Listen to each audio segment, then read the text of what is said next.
शाम ढलने को थी। सूरज धीरे धीरे आसमान के किनारे में छुपता जा रहा था और हल्की सुनहरी रोशनी चारों तरफ फैल रही थी।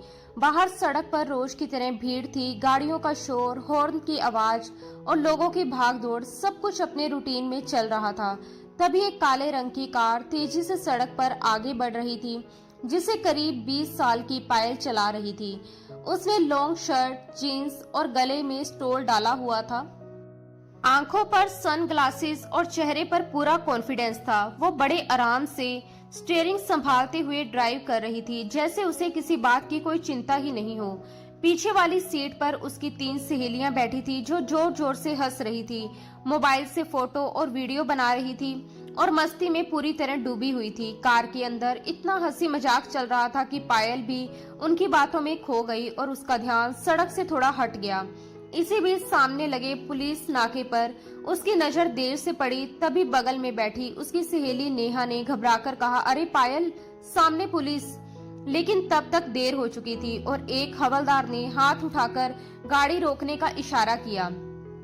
पायल ने अनमने ढंग से ब्रेक लगाया, गाड़ी रोकी, शीशा नीचे किया और हल्के गुस्से में बोली, क्या प्रॉब्लम है आपको? मेरी गाड़ी क्यों रोकी?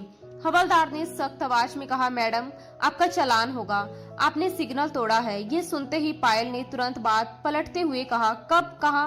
मैंने कोई सिग्नल नहीं तोड़ा सर, आपको जरूर कोई गलतफहमी हुई है। मेरी स्पीड भी बिल्कुल नॉर्मल थी। वो पूरे आत्मविश्वास के साथ झूठ बोल रही थी, लेकिन हवलदार भी अपने काम में पक्का था।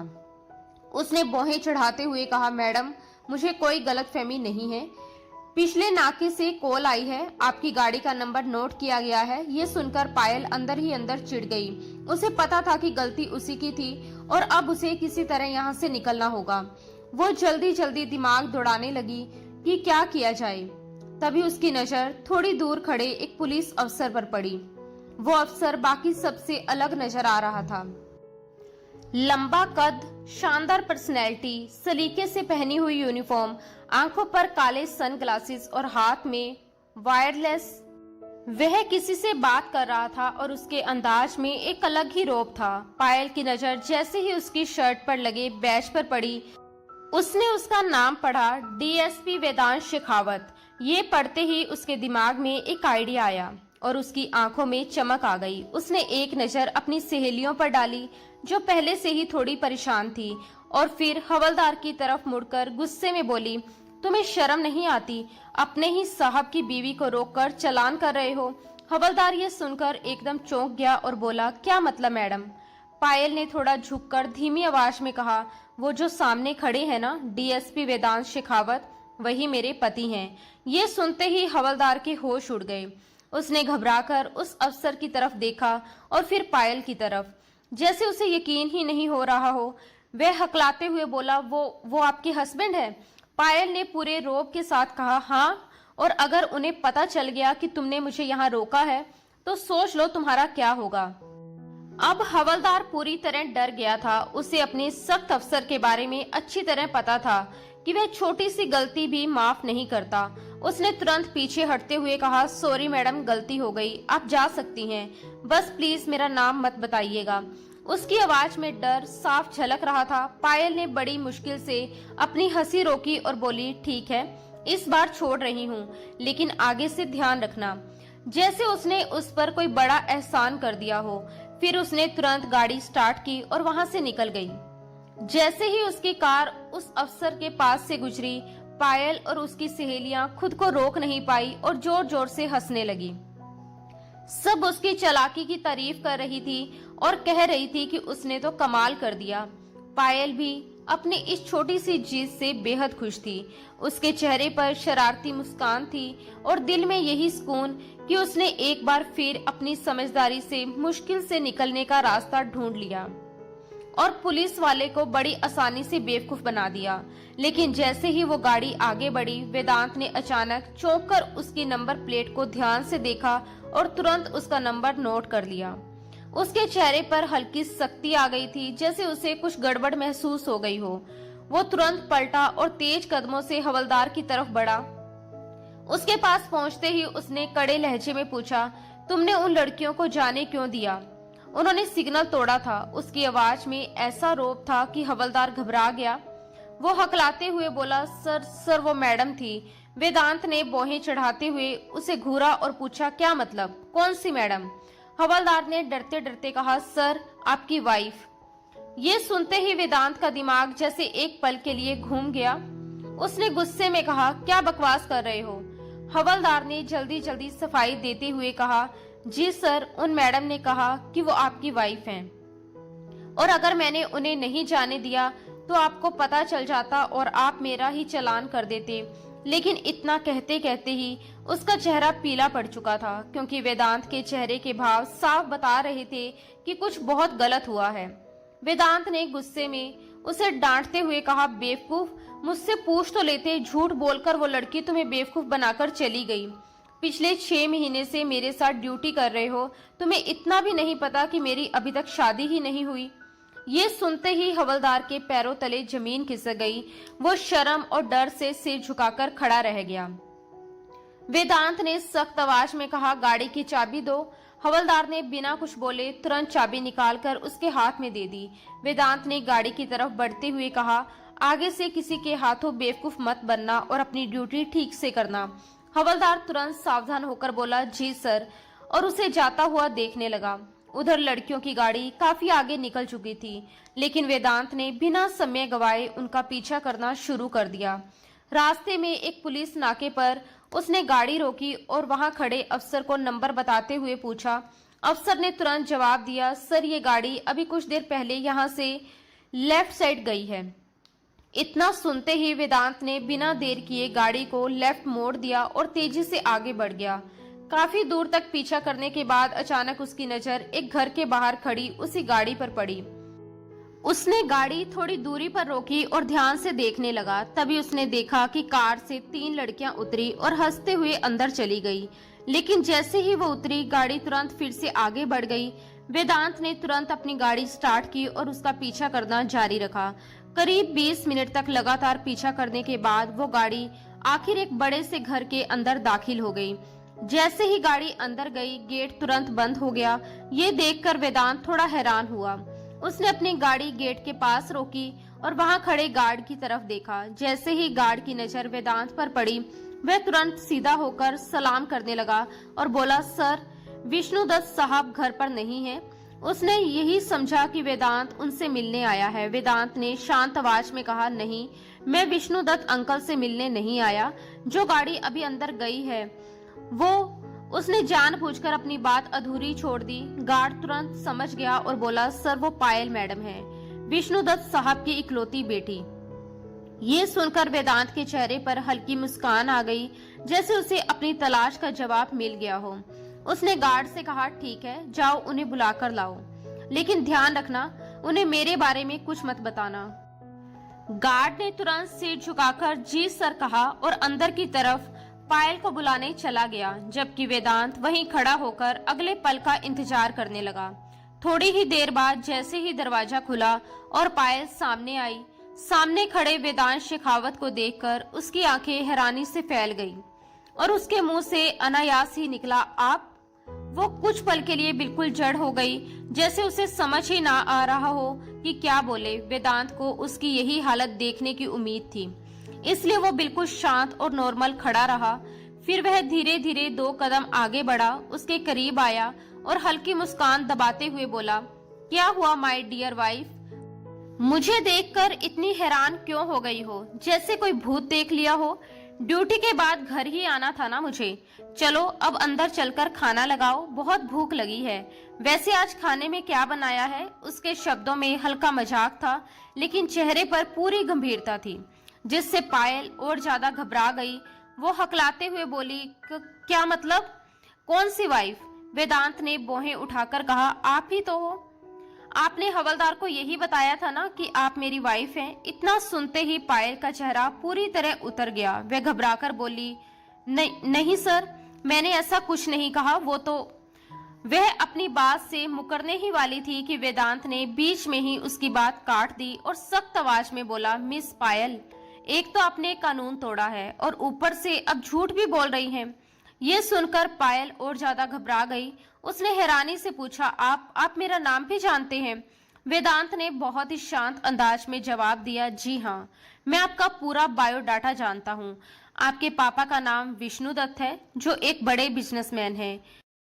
चौबे रोड पर उनकी सीमेंट की फैक्ट्री है। आपकी माँ अब इस दुनिया में नहीं है। आप उनकी इकलौती बेटी हैं और कॉलेज में पढ़ती हैं। ये सब सुनकर पायल की आंखें और भी चौड़ी हो गई। उसे अब सच में डर लगने लगा था। उसने घबराते हुए पूछा, तो अब आप क्या करेंगे? उसके गले में घबराहट साफ नजर आ रही थी। वेदांत ने जानबूझकर सख्ती दिखाते हुए कहा, करना क्या है? अब आपको सजा मिलेगी। एक तो आपने ट्रैफिक रूल तोड़ा और ऊपर से खुद को डीएसपी की पत्नी बताकर पुलिस वाले को धोखा दिया। ये सुनते ही पायल लगभग हाथ जोड़ने की स्थिति में आ गई।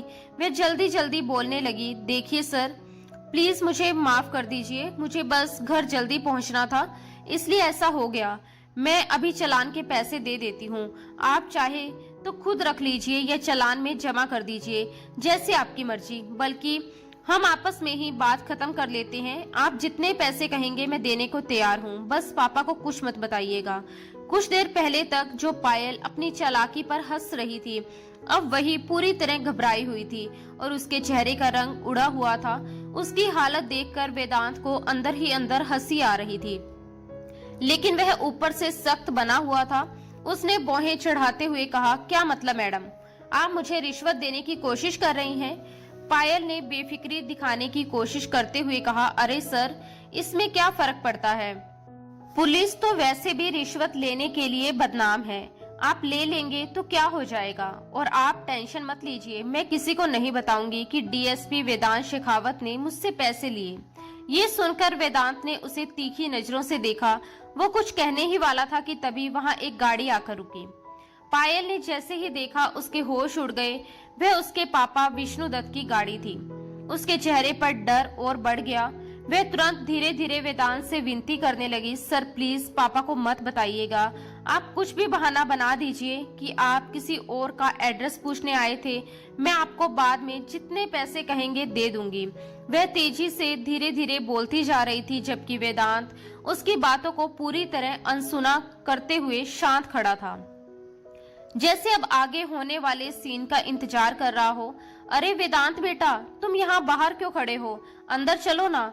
विष्णु दत्त जी हैरानी से कहते हुए पास आए और मुस्कुराते हुए उसे गले लगा लिया, जबकि पायल वहीं खड़ी दोनों को गले मिलते देख पूरी तरह हैरान और परेशान हो गई। उसे समझ ही नहीं आ रहा था कि ये सब क्या हो रहा है। विष्णु दत्त जी ने फिर हल्के से पायल को डांटते हुए कहा, पायल, तुमने इन्हें बाहर क्यों रोक रखा है? अंदर बुलाओ बेटा। लेकिन वेदांत ने तुरंत सिर हिलाकर मना कर दिया और शांत लहजे में बोला, सॉरी अंकल, अभी अंदर आने का बिल्कुल टाइम नहीं है, मैं ऑन ड्यूटी हूँ। ये सुनकर विष्णु दत्त जी ने चिंता से पूछा, ऑन ड्यूटी पर? यहाँ किस काम से आए हो बेटा? सब ठीक तो है ना?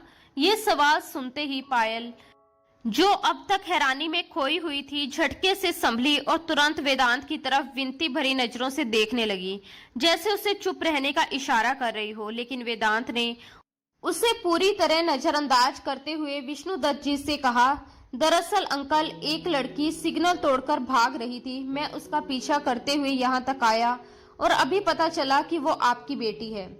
ये सुनते ही विष्णु दत्त जी का चेहरा सख्त हो गया। उन्होंने पायल की तरफ गुस्से से देखा और कहा, पायल, ये मैं क्या सुन रहा हूँ? पायल तुरंत घबरा गई, लेकिन फिर खुद को संभालते हुए बोली, पापा, वो नेहा को अचानक फोन आया था कि उसकी दादी की तबीयत खराब है, इसलिए मुझे जल्दी करनी पड़ी। उसने बात बनाते हुए वेदांत की तरफ गुस्से से देखा, लेकिन इससे पहले कि विष्णु दत्त जी कुछ कहते, वेदांत बीच में ही बोल पड़ा, अंकल, इन्होंने तो मुझे कुछ और ही बताया था, बल्कि ये मुझे रिश्वत देने की ऑफर भी कर रही थी। ये सुनते ही पायल का चेहरा और उतर गया। वह झुंझलाकर बोली, तो क्या हुआ? पर्सनल रीजन था, आपको कैसे बताती? और रिश्वत की बात में कौन सी बड़ी बात है? लेना तो आप लोगों का काम ही होता है। उसकी ये बदतमीजी सुनकर विष्णु दत्त जी गुस्से में बोले, पायल, बिहेव योरसेल्फ। ये सुनकर पायल तुरंत चुप हो गई, लेकिन उसके चेहरे पर गुस्सा साफ नजर आ रहा था। अब उसे समझ आ चुका था कि वेदांत उसके पापा को जानता है, जिससे उसकी परेशानी और बढ़ गई थी। उसे सबसे ज्यादा डर इस बात का था कि कहीं वेदांत ये भी ना बता दे कि उसने खुद को उसकी वाइफ बताया था। वो मन ही मन भगवान से प्रार्थना करने लगी कि हे भगवान, बस ये बात पापा को मत पता चलने देना। और जैसे उसकी दुआ सुन ली गई हो, वेदांत ने उस बात का जिक्र नहीं किया। वो अचानक सामान्य हो गया और मुस्कुराते हुए विष्णुदत्त जी से बोला, कोई बात नहीं अंकल, इस बार जाने दीजिए, लेकिन अगर मेरी जगह कोई और अफसर होता तो बात बिगड़ सकती थी। आप इन्हें समझा दीजिए कि आगे से ध्यान से ड्राइव करें। ये कहकर उसने विष्णुदत्त जी से सामान्य तरीके से बात खत्म की और गाड़ी की तरफ बढ़ गया। जाते जाते उसने एक नजर पायल की तरफ डाली, जिसका चेहरा गुस्से से लाल हो रहा था। वह अंदर ही अंदर खोल रही थी, जैसे उसका बस चले तो वहीं उसका मुंह नोच ले। जैसे ही वेदांत वहां से गया, पायल धीरे से बड़बड़ाई, बड़ा आया ईमानदार पुलिस ऑफिसर। लेकिन उसने ये ध्यान रखा कि उसकी आवाज इतनी धीमी हो कि उसके पापा तक ना पहुंचे, क्योंकि वह अच्छी तरह जानती थी कि अगर उन्होंने सुन लिया तो उसकी डांट पक्की है। दोस्तों, अब कहानी थोड़ा पीछे जाती है, जहां से सब कुछ शुरू हुआ था। मददपुर गांव में राम प्रसाद जी नाम के एक प्रमुख बड़े जिम्मेदार रहते थे, जिनकी पूरे इलाके में काफी इज्जत थी। उनके 2 बेटे थे, बड़ा बेटा सुरेश चंद्र और छोटा बेटा विष्णुदत्त। सुरेश चंद्र ने ज्यादा पढ़ाई नहीं की थी, वह सिर्फ 8वीं तक पढ़ा था, क्योंकि उसे शुरू से ही खेती बाड़ी, जमीन जायदाद और बिजनेस के कामों में ज्यादा दिलचस्पी थी। वहीं विष्णुदत्त बिल्कुल अलग स्वभाव के थे। उन्हें पढ़ाई लिखाई का बहुत शौक था और वह आगे बढ़ना चाहते थे। यूनिवर्सिटी के दिनों में ही उन्हें अपनी क्लासमेट सवित्री से प्यार हो गया। दोनों एक दूसरे से बेहद मोहब्बत करने लगे, लेकिन उनके परिवार में बाहर शादी करने की इजाजत नहीं थी, इसलिए उन्होंने छुपकर शादी कर ली। जब ये बात राम प्रसाद जी को पता चली तो वह बहुत नाराज हुए, लेकिन बेटे की खुशी के आगे आखिरकार उनका दिल पिघल गया और उन्होंने दोनों को माफ कर दिया। इसके बाद विष्णुदत्त अपनी पत्नी सवित्री को लेकर हवेली आ गए।